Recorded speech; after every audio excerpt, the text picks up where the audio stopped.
பச்சிலைப்பள்ளி பிரதேச சபையின் இலவச ஆயுர்வேத வைத்தியசாலையின் திறப்பு விழா நிகழ்வானது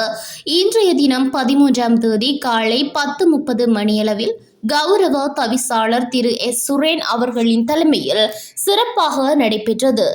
இந்த நிகழ்வில் கௌரவ யாழ் கிளிநொச்சி மாவட்ட பாராளுமன்ற உறுப்பினர் திரு சிவஞானம் ஸ்ரீதரன் அவர்களும், பச்சிலைப்பள்ளி பிரதேச செயலாளர் மதகுருமார், வடமாகாண உள்ளூராட்சி ஆணையாளர் திரு எஸ் சுதர்ஷன், கிளிநொச்சி உள்ளூராட்சி ஆணையாளர் Thiru P Sathyaragavan, Julie power private limited, Beta power private limited நிறுவனங்களின் முகாமையாளர்கள், பிரதேச சபை உறுப்பினர்கள், பிரதேச சபை உத்தியோகத்தர்கள்,